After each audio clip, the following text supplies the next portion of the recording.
നിങ്ങൾ മാറ്റി നിർത്തപ്പെടേണ്ട ഒരു വ്യക്തിയല്ല, ഉയർത്തപ്പെടേണ്ട ഒരു വ്യക്തിയാണ്. ദൈവത്തിന്റെ ഹൃദയത്തിൽ നിനക്കുള്ള സ്ഥാനം എത്ര മാത്രമെന്നറിയാവോ? വലിയൊരു പ്ലേസ് ദൈവത്തിന്റെ ഉള്ളിലുണ്ട്. അതുകൊണ്ട് തന്നെ ദൈവത്തിന്റെ എല്ലാ അനുഗ്രഹങ്ങളും വിശ്വാസത്തിലൂടെ നിന്റെ മുൻപിൽ തുറക്കപ്പെടും. ഇന്ന് വിശ്വസിക്കാമോ? ദൈവത്തിന് നിന്നെക്കുറിച്ച് ഒരു മനോഹര പദ്ധതിയുണ്ട്. ദൈവത്തിന്റെ നന്മകൾ എങ്ങനെ നമ്മുടെ ജീവിതത്തിലേക്ക് കടന്നു വരുന്നത്?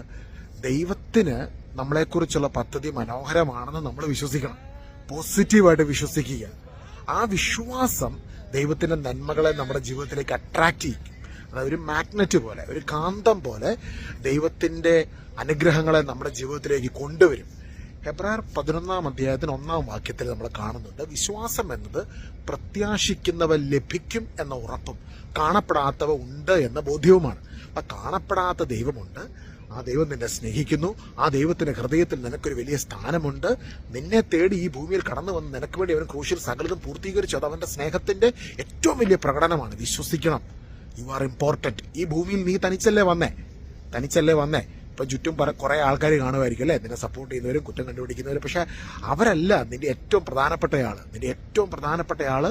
നിന്റെ സൃഷ്ടാവാണ്. ആ സൃഷ്ടാവ് നിന്നെ സ്നേഹിക്കുന്നു, നിന്നെ മനസ്സിലാക്കുന്നു, നിന്നെ ഉൾക്കൊള്ളുന്നു, നിന്നെ അംഗീകരിക്കുന്നു. കർത്താവിന്റെ ഹൃദയത്തിൽ നിനക്ക് വലിയൊരു സ്ഥാനമുണ്ട്. അപ്പൊ ഇന്ന് വിശ്വസിച്ചുകൊണ്ട് നമുക്ക് ഒരുമിച്ച് പ്രാർത്ഥിക്കാം. ദൈവത്തിന്റെ വലിയ നന്മകൾ നമ്മുടെ ജീവിതത്തിലേക്ക് കടന്നു വരും. ദൈവം അബ്രാഹത്തോടും സാറയോടും അവരുടെ സാഹചര്യങ്ങൾ, അവരുടെ മുൻപിൽ അസാധ്യങ്ങൾ നിലനിൽക്കുമ്പോൾ കർത്താവ് അവരോട് അബ്രാഹത്തെ വീടിന്റെ വെളിയിലോട്ട് വിളിച്ചിറക്കിയിട്ട് പറഞ്ഞു, ആകാശത്തിലേക്ക് നോക്കുക, ആകാശത്തിലെ നക്ഷത്രങ്ങൾ പോലെ, സമുദ്രത്തിലെ മണൽത്തരികൾ പോലെ നിനക്ക് സന്താനങ്ങൾ ഉണ്ടാവും. സാധ്യതകളൊന്നുമില്ലായിരുന്നു. അപ്പം കർത്താവ് പറയാണ്, ബ്രോഡൻ യുവർ ഇമാജിനേഷൻ. എനിക്ക് അസാധ്യമായതൊന്നുമില്ല. ലൂക്ക 1:37 അമ്മ മാതാവ് ഇത് തന്നെയല്ലേ പറഞ്ഞേ, ദൈവത്തിന് അസാധ്യമായതൊന്നുമില്ല. ദൈവത്തെക്കുറിച്ചുള്ള ഈ ഒരു പിക്ചർ നമ്മുടെ ഉള്ളിൽ, അതായത് സ്നേഹമുള്ള കരുതുന്ന ഒരു അപ്പനാണെന്നുള്ള ബോധ്യം നമ്മുടെ ഉള്ളിൽ കിട്ടുമ്പോൾ തന്നെ നമുക്ക് വലിയൊരു കോൺഫിഡൻസ് ആണ്. ആ ബോധ്യത്തിൽ നമ്മൾ പ്രാർത്ഥിക്കുമ്പോൾ പരിശുദ്ധാത്മാവിന്റെ അഭിഷേകം നമ്മുടെ ജീവിതത്തിൽ നിറയപ്പെടും. അതുകൊണ്ടാണ് 1 യോഹന്നാൻ 4 അധ്യായത്തിൽ അപ്പോസ്തലൻ പഠിപ്പിക്കുകയാണ്, ആദ്യമേ അവിടുന്ന് നമ്മളെ സ്നേഹിച്ചു, അതിനാൽ നാമും അവിടുത്തെ സ്നേഹിക്കുന്നു. തിരിച്ചല്ല പഠിപ്പിക്കുന്നത്. നമ്മൾ ദൈവത്തെ സ്നേഹിച്ചാൽ ദൈവം നമ്മളെ സ്നേഹിക്കും എന്നല്ല പറയുന്നത്. ആദ്യം ദൈവം നമ്മളെ സ്നേഹിച്ചു. ആ സ്നേഹത്തെ മെഡിറ്റേറ്റ് ചെയ്യുമ്പോഴാണ്, ആ സ്നേഹത്തെ മനസ്സിലാക്കി കഴിയുമ്പോഴാണ്, എൻകൗണ്ടർ കിട്ടുമ്പോഴാണ് നമുക്ക് തിരിച്ച് ദൈവത്തെ സ്നേഹിക്കുവാനും വിശുദ്ധിയിൽ ജീവിക്കുവാനും സാധിക്കുന്നത്. അതിന് നമുക്കൊരു പവർ ആവശ്യമാണ്. അതാണ് പരിശുദ്ധാത്മാവിന്റെ ശക്തി.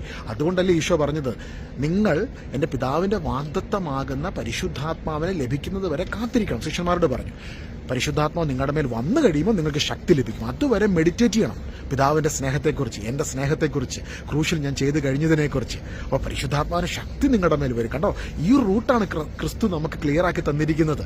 ഇന്ന് വിശ്വാസത്തോടെ പ്രാർത്ഥിക്കുക. ഞാൻ ഈ പറയുന്ന മെസ്സേജ് മനസ്സിലാവുന്നുണ്ടോ? ക്രിസ്തുവിന്റെ സ്നേഹത്തെ മെഡിറ്റേറ്റ് ചെയ്യുമ്പോൾ സ്വർഗത്തിന്റെ ശക്തി, പരിശുദ്ധാത്മാവിന്റെ ശക്തി നമ്മുടെ ജീവിതത്തിലേക്ക് കടന്നു വരും. ആ ശക്തിയാണ് ദൈവത്തിന്റെ നന്മകളെ നമ്മുടെ ജീവിതത്തിലേക്ക് കൊണ്ടുവരുന്നത്. ആ ശക്തിയാണ് വിശുദ്ധിയിൽ ജീവിക്കാൻ കൃപ നൽകുന്നത്. ആ ശക്തിയാണ് എല്ലാ ബന്ധനങ്ങളെയും അഴിക്കുന്നത്.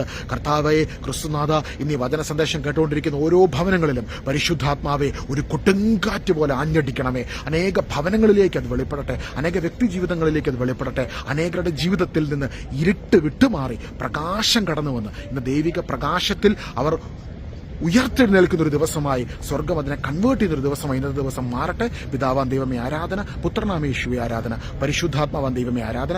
ഓരോ മക്കളെയും അനുഗ്രഹിച്ച് പ്രാർത്ഥിക്കുന്നു. നിത്യം പിതാവും പുത്രനും പരിശുദ്ധാത്മാവുമായ സർവേശ്വര എന്നേക്കും ആമേൻ. ഇന്നത്തെ ഈ സന്ദേശത്തിലൂടെ തളർന്ന ഒരുപാട് പേരെ, തളർന്നിരിക്കുന്നവരെ കർത്താവ് ബലപ്പെടുത്തിയിട്ടുണ്ട്, രോഗികളെ സൗഖ്യമാക്കിയിട്ടുണ്ട്. വചനം കേട്ടുകൊണ്ടിരിക്കുമ്പോൾ തന്നെ സൗഖ്യങ്ങൾ സംഭവിച്ചെന്ന് ഈശോ പറയുന്നുണ്ട്. സാക്ഷ്യങ്ങളൊക്കെ ഉണ്ടെങ്കിൽ എഴുതി അറിയിക്കണം, പ്രാർത്ഥനാ വിഷയങ്ങൾ എഴുതി അറിയിക്കുക. നമുക്ക് പരസ്പരം പ്രാർത്ഥിക്കാം. ലണ്ടനിൽ ശുശ്രൂഷകൾ നടന്നുകൊണ്ടിരിക്കുകയാണ്. അതിന്റെ ഇടയ്ക്ക് ഇന്ന് കുറെ സമയം കിട്ടിയപ്പോൾ ഞങ്ങൾ ഇവിടെ വന്നൊരു വീഡിയോ ഒക്കെ എടുക്കുമായിരുന്നു. കർത്താവിന്റെ നാമത്തിന് എന്നും എപ്പോഴും മഹത്വം ഉണ്ടാകട്ടെ. ആമേൻ. God bless you. ഈ സന്ദേശം മറക്കല്ല് കേട്ടോ. വിശ്വസിക്കുക, അത്ഭുതങ്ങൾ ദൈവം ചെയ്യും. God bless U.